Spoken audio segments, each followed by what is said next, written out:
عاوز بص تبني، عاوز اشوفه بس عمل لك ايه في الاول وفي الاخر يستحق انك تعذبه بعد ما موته. تقطع حته 2 3 4 5 6 قبل ما ينزل حضني بسني صباح الفل يا بابا انا نازل رايح المدرسه. طب يا حبيبي ماشي، لا اله الا الله محمد رسول الله، ما تاخرش تروح على المدرسه ترجع على طول على البيت. كلامي وتوعيتي بتاع كل يوم وهو بيروح المدرسه اللي انا بقوله له ما تاخرش على البيت، تيجي على البيت على طول. ميعاد المدرسه المفروض يرجع 12 سنه يروح الصيدليه يجيب قلمزات ويحضر اكياس ويحضر سلاح ويقطع ويروح يرمي. ازاي عيل عنده 12 سنه؟ عايزين المجتمع او اي مؤسسه اعلاميه او اي حد يقول ان في اي اجراء تم او يبث اشاعه ونلتزم بقرارات النيابه العامه، وان جميع ما يتداوله الشارع المصري مغلوط تماما على ما هو يتم بالتحقيقات.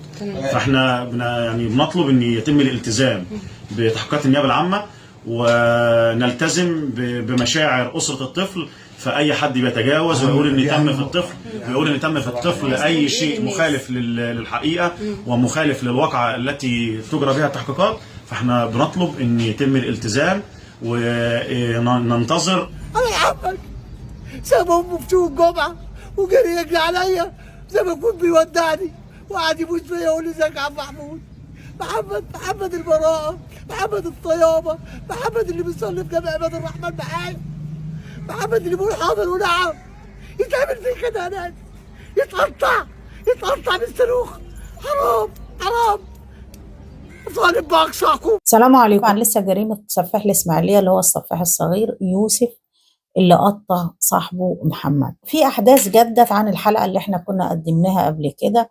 الأحداث اللي جدت إن احنا ابتدينا نعرف معلومات جديدة، زي إن يوسف سرق موبايل محمد من شهر 8 لشهرين. سرق موبايله محمد، كان بيدور على موبايله وبعدين عرف بعد كده إن يوسف هو اللي سرقه وابتدى يواجهه، فابتدى يستدرجه لحدية البيت عشان يديله الموبايل.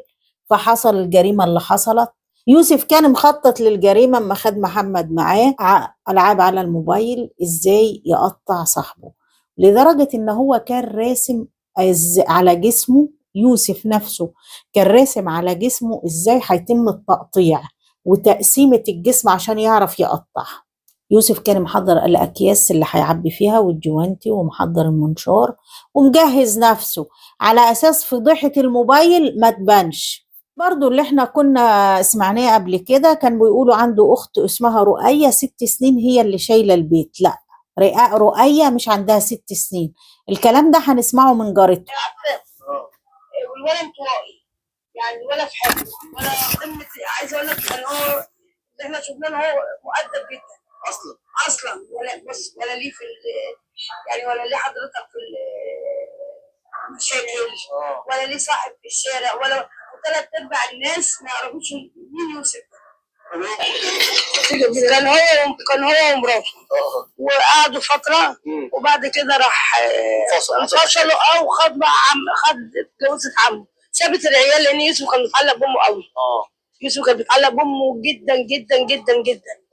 ما بعرفش انا لما اكون متعلق بيها حصل له حاله من الحاله النفسيه.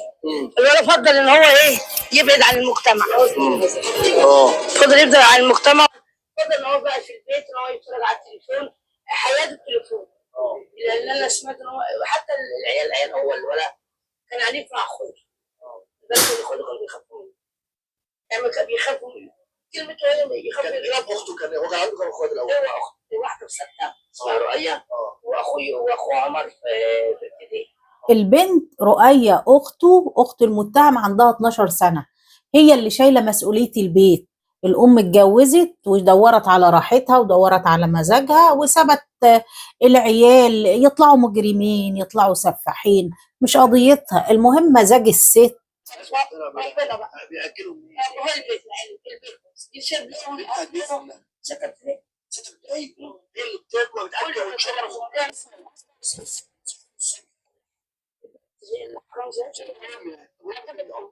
حسبي الله ونعم الوكيل. انا بقول والله العظيم يعني ربنا جميل بس الواحد ما بيقولش حاجه. ربنا يصبر والده القاتل مفتوح. امي دي لازم تتحاكم. ام ايه؟ الولد لازم تتحاكم قبل الولد.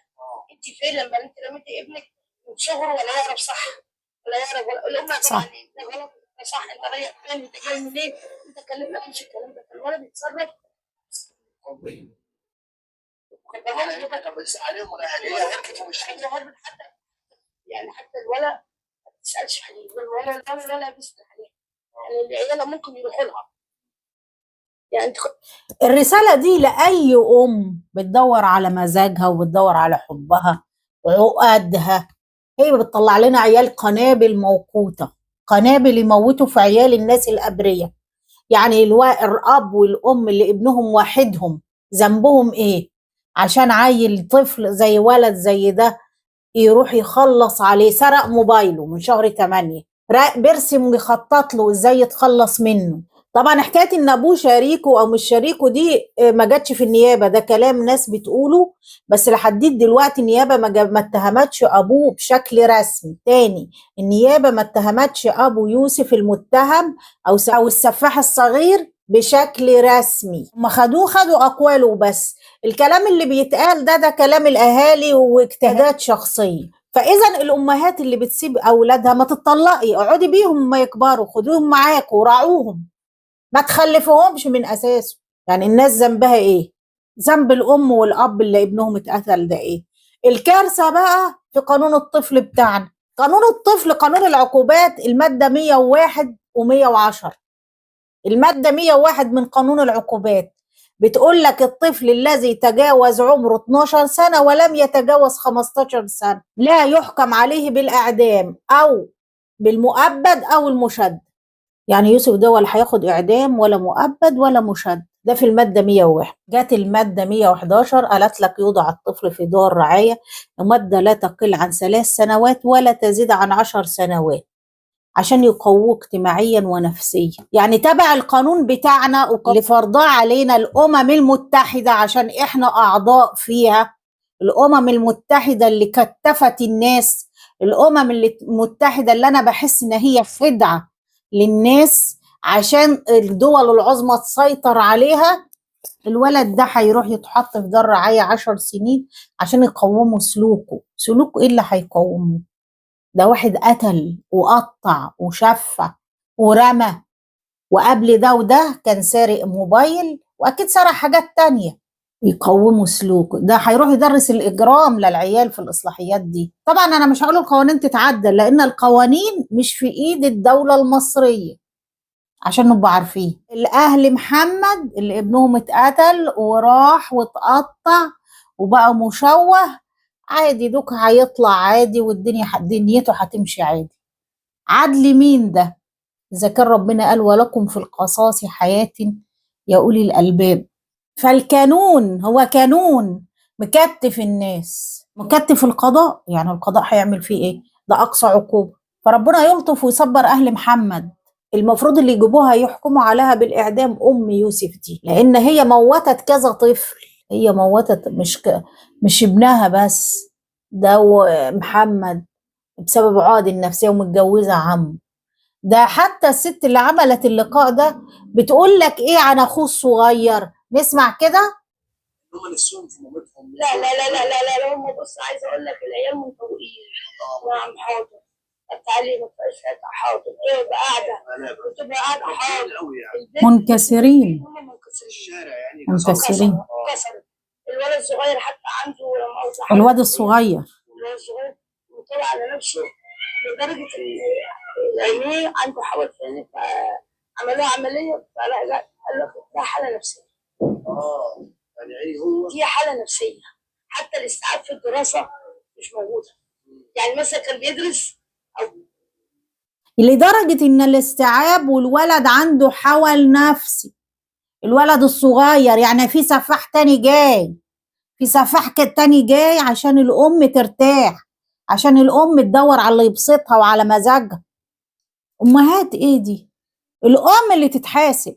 لكن يوسف واخواته ما هم ميتين بالحي، هم مجرمين وسفاحين ميتين بالحي، عيال ميته مفيش حياه. حسبنا الله ونعم الوكيل.